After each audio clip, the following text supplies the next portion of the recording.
যুক্তরাষ্ট্রের president Donald Trump ঘোষণা দিয়েছেন প্রযুক্তি উদ্যোক্তা ইলন মাস্কের সাথে তার সম্পর্ক শেষ হয়ে গেছে। ৭ জুন এনবিসি নিউজকে দেয়া সাক্ষাৎকারে যখন তাকে জিজ্ঞাসা করা হয় তাদের ঘনিষ্ঠ সম্পর্ক শেষ হয়েছে কিনা, তিনি দ্ব্যর্থহীনভাবে তা স্বীকার করেন।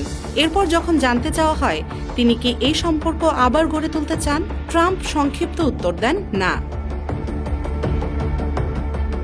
সম্প্রতি প্রেসিডেন্ট ট্রাম্পের একটি কর ও ব্যয় সংক্রান্ত বিল নিয়ে মাস্কের প্রকাশ্য সমালোচনার পর থেকেই দুজনের মধ্যে দ্বন্দ্ব ঘনীভূত হয়। পরে হাউস অব রিপ্রেজেন্টেটিভে রিপাবলিকানদের অল্প ব্যবধানে বিলটি পাশ করানোর পর ট্রাম্প তা বড় জয় হিসেবে উল্লেখ করেন, যদিও বিলটি এখনও সেনেটে রয়েছে।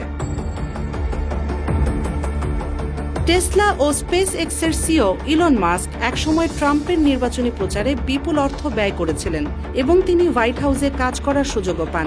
পরে বিলটি নিয়ে মাস্ক সোচ্চার সমালোচনায় মেতে ওঠেন এবং সামাজিক মাধ্যমে একে বড় সুন্দর বিল বলে ব্যঙ্গ করেন।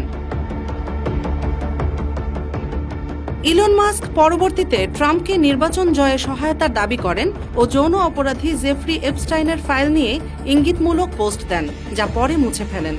ট্রাম্প এসবের জবাবে তাকে পাগল বলে আখ্যায়িত করেন এবং ফেডারেল চুক্তি বাতিলের হুমকি দেন। আগামী নির্বাচনে ইলন মাস্ক ডেমোক্রেট প্রার্থীদের সমর্থন দিতে পারবে কিনা এমন প্রশ্নের জবাবে ট্রাম্প বলেছেন তাকে মারাত্মক পরিণতির মুখে পড়তে হবে।